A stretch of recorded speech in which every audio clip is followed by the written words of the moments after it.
the war ends, and you got a bunch of German and Nazi scientists and whatever this and that fleeing the country, and Argentina opened up their land for them, they said, because they were kind of remain neutral to them in the war. They were getting benefits from the Germans, and so then they invited them in. They're like, hey, it's okay, we'll give you shelter. I know that there's like a large German population. Was it there before, or was it because of this? Well, I think during World War II they started already kind of like migrating in there. Okay. My understanding, a lot of Italian. So yeah, Italy and Germany, right? So you have a lot of Italians and Germans who went to Argentina. Right. Yeah. So that's that whole story there. Yeah. Okay. And so there's this whole kind of thing about like what were the Nazis doing after World War II, and we don't really hear about that story too much. And that's kind of like a no. Yeah. But we know that they did go and work with the CIA also. Yeah, like this has been revealed. So a lot of them went to South America, including probably Hitler. If he didn't die at the end of the war, there's evidence that was actually a fake, and that the dental records and whatever this and that were forged. Okay. And there's actually is it FBI or CIA documents that were released in the last 6 years or so. And these documents were actually tracing FBI agents going to South America and reporting on Hitler living in Colombia. And they say, yeah, he moved to Colombia from Argentina, and now he's here. And they had like photos. He's here in the U.S.? No, in Colombia. Oh, okay. Like South America. I gotcha. But FBI agents from the U.S. were interested in this for whatever reason. And these were classified documents that were released several years back. So that's interesting. And I know that, like I guess it's a theory, or maybe even there's like evidence that the Nazis had a lot of like advanced technology that was acquired from aliens. So then we go into Project Paperclip, which you said a lot of them were brought here. And so that's Project Paperclip. So like at least 1,200 Nazi and German scientists were brought over right after World War II. And that's the beginning of the Cold War. So the Russians took half of them, and we took the other half. And, and they took a bunch of technology over there, and we took a bunch of technology. And then we're kind of like developing this arms race, right? The Cold War. Yeah. And then these scientists were put into NASA, what eventually became NASA. Like Werner von Braun. Was NASA developed after the war? It was after. Oh, okay. But Werner von Braun was like a rocket scientist. Like he was like the rocket wonder boy from Germany, and he was like the poster child for NASA, right? And so, anyways, just an example. Yeah. Then they're put into the CIA. They're put into the military-industrial complex, and to work on like technology. And so there's a whole speculation that we're taking technology over here. And there's whole like blueprints about like flying disc shaped like vehicles and triangular shaped vehicles from Nazi Germany that they're already working on. That's interesting. So they're working on like a wonder weapon kind of thing, like nuclear bomb. So hence the nuclear bomb race. And they say that we developed it first, and that's a whole other story, but I don't know. But then so I know they're being bombed during World War II. Like their runways are being bombed by the British and so on. And so that way their aircraft couldn't take off from runways. So they're working on a way to create vertical lift. Right. And so that's what some people believe, because there's a lot of reports of UFOs during World War II over Nazi Germany. So they're called Foo Fighters. That's where the band gets its name from, by the way. Really? So there was a comic book released around that time called The Foo Fighters. And so then these pilots flying over Germany were seeing balls of light taking off vertically and doing circles around their planes and messing with the electromagnetic of the plane. The planes would sometimes even crash. Oh, wow. And so these things could like they just assumed they were German wonder weapons. They called them Foo Fighters. But later on in our UFO lore, coming down several decades later, then we just started saying, they were alien spacecraft or something. Anyway, so a lot of that technology was brought over here, and then right after that, you have stories about flying saucers here in the U.S. 1947. Really? That's when the term flying saucer was coined, right around Yakima, Washington, which is near an Air Force base. There weren't really accounts of that before that? They weren't called flying saucers, and there weren't a lot of real accounts. I mean, there could have been. and in that case, maybe it is aliens from another planet, or something like that, and that that may be a whole other topic. But you're tying this in with the technology that was brought here from Germany, and that to itself, we could speculate where that came from as well. And you were saying there's talk about, did they get this from extraterrestrials, or is this something that they just came up with on their own? Right. Or is it something that we knew about from 12,000 years ago? And since these Germans were super obsessed with Atlantis, and they wanted to figure out what was happening in the ancient world and bring that technology back to them, they call it the Vril. And so then there was this whole sect in Germany before World War II called the Vril. And these were these women, these mediums. I was just they going to grew ask their you hair about very that. long. Very long. They were three of them, right? Yeah. The main one was Maria Orsic. And she was the head medium channeler, and she was part of these secret societies in Germany. There was a bunch of them back then. Oh, really? Yeah, and they were all so this was before the Nazis, so before the racism, of that culture. You already had people very interested in learning about the true history of the planet, kind of thing. Interesting. Yeah. It's cool. It's pretty cool. So they're trying to learn about yoga and these things, but they call it their own thing. They call it the Vril. The Vril. How do you spell that? Vril. Vril. Vril. What does it mean? Does it mean something? Not sure the exact meaning, but I know it came from esoteric philosophies in Germany from the 1800s, and basically something meaning the inner sun, something like that. So it's kind of neat. Cool. Yeah, and so there's this whole I guess you'd call it a cult of some sort, a secret cult. These people who are learning these things, and you had these channelers, these women, and they started channeling interdimensional beings, perhaps from other solar systems in our galaxy. They said it was from Aldebaran. Where was it from? A star system called Aldebaran. I don't know this one. Aldebaran. Aldebaran. Okay. Yeah. It's a strange one. Yeah. Look it up later. And from the constellation of Taurus is what they said. Oh, okay. So that was an important one. Anyways, I think it's interesting to think that, you have the Roswell crash in 1947. Right.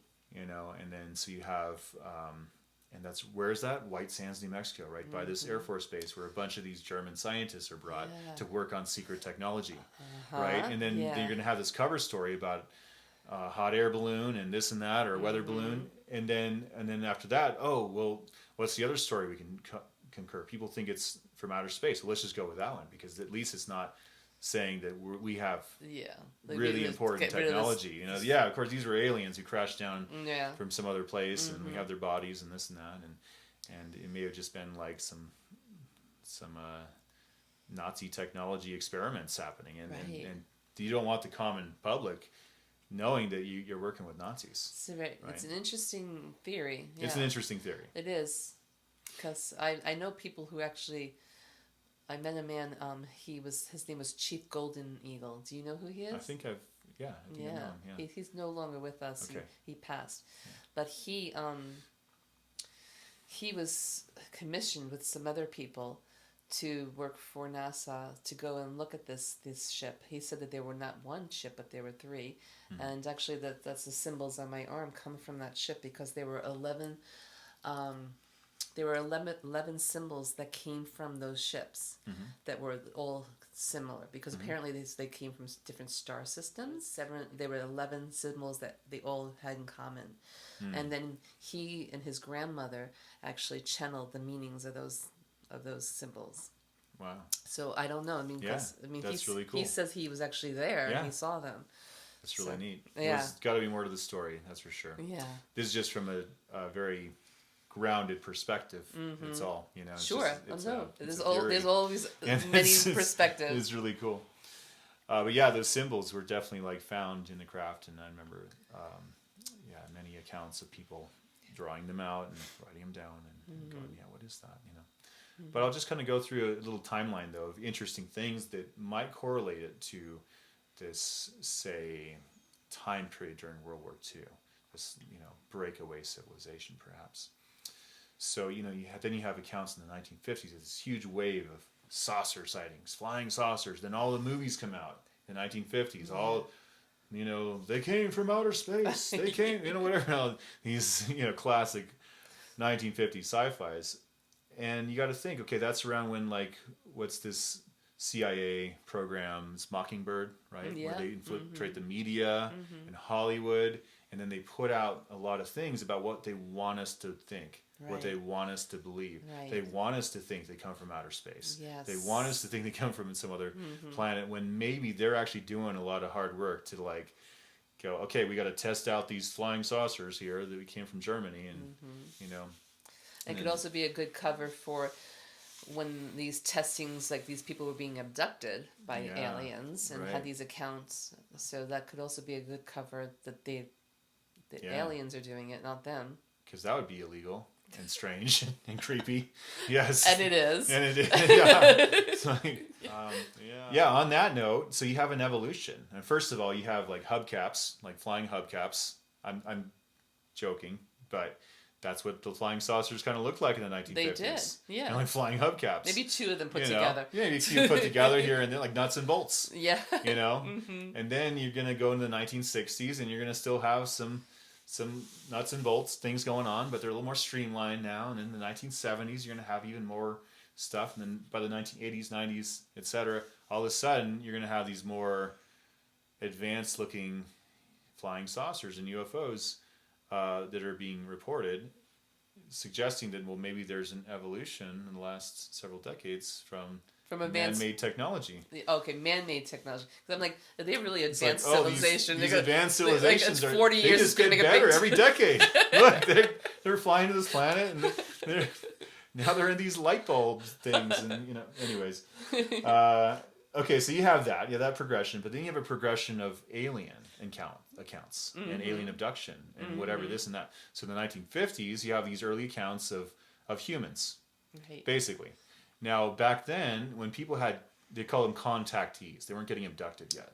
They were getting contacted. Oh. So there was one account, I think, of a guy driving, I think it was in New Mexico, maybe, somewhere in the Southwest. And he sees this, flying saucer, just parked on the side of the road with its landing gear and the thing down. Two people standing out there in these blue flight suits kind of thing. And it's like, oh, that looks interesting. Let me park my car and go walk over there and see what they're all about, and goes and talks to them. Like you would in the 1950s. You're like, hey, how's it going? You guys need a crowbar or something? And then apparently, according to this story, they got blonde hair and they're like humans. And invite them aboard their spacecraft and this and that, and they're showing them around. Oh, we're from Venus, and they're telling them they're from Venus, but they're talking in a German accent. Oh yes, we are from Venus. Yes, we are from the neighboring planet here, Venus. And then they start speaking German to each other, he's saying, "Yeah, we're speaking in our alien language here." But the guy was he was in World War II, and he's like, "I know a little bit of German, and I'm pretty sure they're speaking German." So why would the people from Venus be speaking German? And then, sometime in the late 1950s, with the science revolution and the public education, we know that people can't really live on Venus in a normal way. Right. Not normal humans. It's too hot. It's like the hottest planet in the solar system or something like that. Yeah, because it's got this cloud cover and the sun gets trapped in there like some greenhouse thing, hotter than Mercury, which is closer to the sun. I was going to say, yeah. Okay. Mm-hmm. So you got the greenhouse effect there. Anyways, so then all of a sudden they come from the Pleiades. So then That's what I was going to say. Oh, they sound like the Pleiadians. We come from another star system, so we're from the Pleiades. You don't know anything about us because we're too far away. So we're not from Venus anymore, guys. We're from the Pleiades. That's funny. But we still have blonde hair and blue eyes, and we're still like Germans and Nordic people, maybe. And so that's a whole other transition. And then you're going to have the Greys, and the Greys come in, and the reptiles, and this and that. And then you got to wonder, okay. So they're on to us, Maybe we shouldn't look human anymore. Maybe we should start looking more like aliens, right?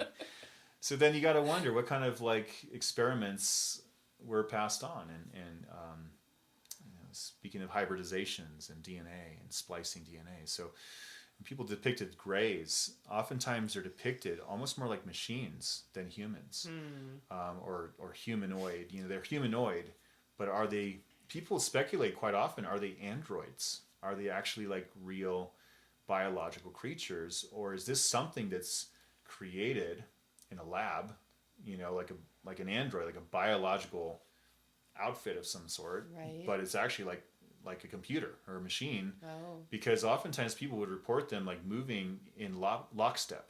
Oh. Like they're all moving the same leg at the same time, Right. same arms. They all move and turn like this at the same time, and they start walking. And these are very common reports, especially in those early days when people were seeing these things. Interesting. Suggesting they're controlled by like some kind of radio frequency. And we know Right. that the Nazis were experimenting with radio frequency control, like trying to control populations this Right. way, and then the CIA was also trying to work on this stuff. Or maybe they were like one of those, like how you were talking about how they were taking apes and trying to make them into super soldiers. Maybe Chimera. maybe it was one of those, because maybe Yeah. they created these beings, but then they also had a way of controlling them. Because Yeah. that could be Right. also too, right? Absolutely. Yeah. It could be a combination of those things. On that note, people talk about reptilian aliens and insect-like aliens, like mantis aliens, and Yeah. so certainly, what if like in these underground secret facilities that we know they have going on in certain places, and some of them they admit to 30 years after they said that it doesn't exist, Right. like Area 51, for example, that didn't exist until Google Earth came out. All of a sudden, they had to admit to it. Like, oh, by the way, it's there. Yeah, and it's called Area 51 too.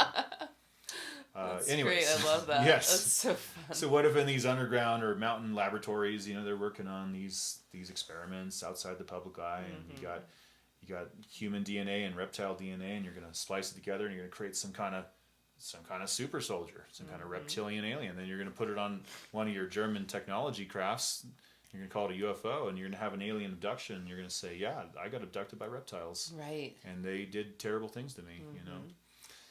And they could very well be half at reptilian, but they're made by something right. that's here on this planet. That would be my speculation. I know this woman. It's sort of like a secondhand story though. So my friend Robert, he is very good friends with this woman that used to do UFO tours out in Secret Canyon. Oh, yeah. And she used to do them for a very long time. But then one day when she was just out there hiking by herself, she said that she was encountered by a reptilian and a man that was all dressed in black. And the reptilian spoke to her like telepathically and told her to leave and never come back. Wow. Yeah. That's scary. And so she did. Yeah, that would scare me too. I probably wouldn't come back to Secret Canyon. note, Though, I at least want to touch on at least one more account with it, which was it's the most famous alien abduction story. Oh. The most infamous one, and it happened right here in Arizona. Really? What is it? 1975. 50 years ago in November. And it was the abduction of Travis Walton from Snowflake, Arizona. Wow. And there was a whole book. He wrote a book about it, but there's movies made about this too. Really? A very creepy movie in the early 90s called Fire in the Sky. I don't know if I remember that one. Okay. Well, the alien abduction scene in that movie was totally Hollywood, but the rest of the movie was done pretty well, based on the story of what happened. Okay.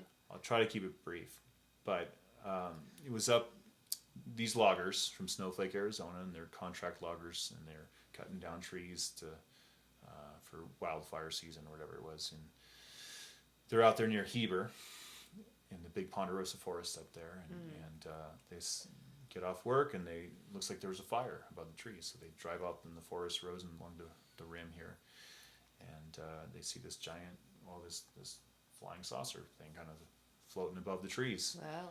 And so it looked like a fire in the sky.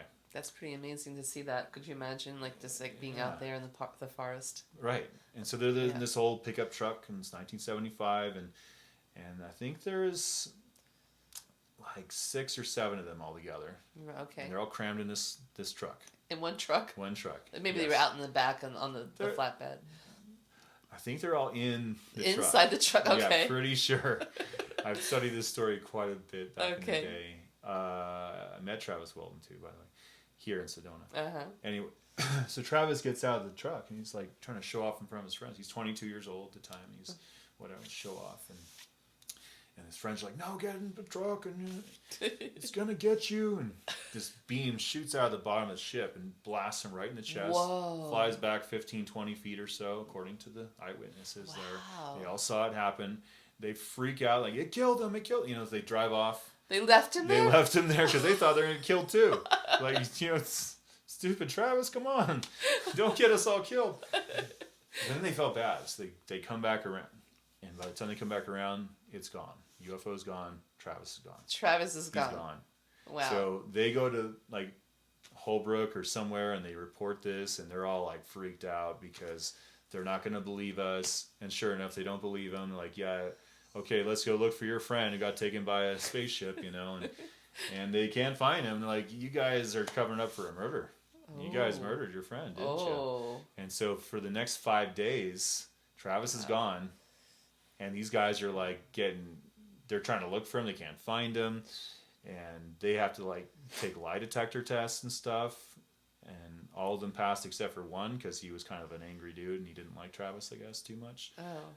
But they all took these tests later and they all passed again.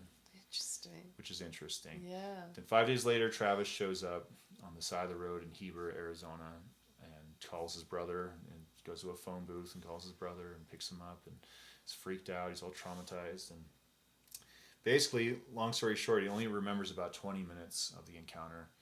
And he's missing for 5 days. This became international news, right? Wow. And so people are like crowding him. They want his story. And he's just kind of this dude from Snowflake, Arizona that doesn't want to be bothered by this stuff, and so he tells this really interesting story. But he wakes up on the ship in his story, and there's these Greys standing around him. Okay. And something's on his chest, and he feels like, okay, I'm wounded, or what are they doing to me? And he actually gets enough strength to grab something on a table next to him, starts whipping it at these guys. Oh. He nudges them in the chest. He said it felt like just squishy toy. Ooh. Kind of thing.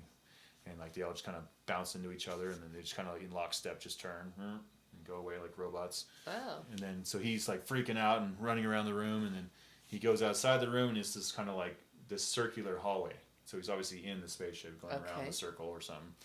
He goes into their door. There's a big room in there, like an Astrodome kind of looking thing with stars and stuff. And so he sits in this chair in the middle of the room, plays around with some buttons because he wants to get out of there. And then the screen moves. He's like, oh, maybe I'm flying this thing or something. I don't want to. And then he senses somebody behind him. He looks over his shoulder, and there's a man standing there with a blue human with blonde hair and a blue flight suit. One of those Pleiadians. Yes, yeah. But he doesn't say anything. He thinks he's being rescued. He's like, oh, it must be the Air Force, and they're here to rescue me. So he comes up to this guy, and he's like, get me out of here. What's going on? And the guy just like grabs him by the arm, and he's pretty muscular, I guess, this guy, and he's takes him down into the ship, and I guess they get out of the ship. He comes out of the hatch, and he walks into this giant hangar with other like UFOs in there. Takes him out of the hangar into another room, into he calls it like some kind of base or something, and 3 other humans with blue flight suits and very muscular looking. One of them was a female as well, all blonde hair as well. And he said their eyes looked a little funny, but they threw him down on a table, and the female human puts a mask on his face, and that's it. That's all he remembers. They put him to sleep. And then the next thing he remembers is waking up on the road, and the ship's above him and flies off. So if it's not an alien abduction, and it was some kind of like government experiment thing going on, you have your androids there to scare them, and he's going to wake up and go back to sleep, hopefully, but he didn't. And he's running around the ship and causing problems, and then you're going to have, okay, fine, we're going to have to come out here and put you under, and then you take him to your underground base and your hangar, it could be Dulce, New Mexico, who knows, Right. Or maybe Sedona, Arizona. Yeah. For all we know, I don't know. Out in Cottonwood, or was it Cornville? We have tons of hangars out there. Yeah. And then you have Camp Navajo on the rim up there, too. Right. Near those canyons. Yeah. So we'll get back to that story. But, anyways, so it's a very interesting story. But that's, to this day, all of those loggers and Travis, and they all stick to their story, and it's pretty interesting story.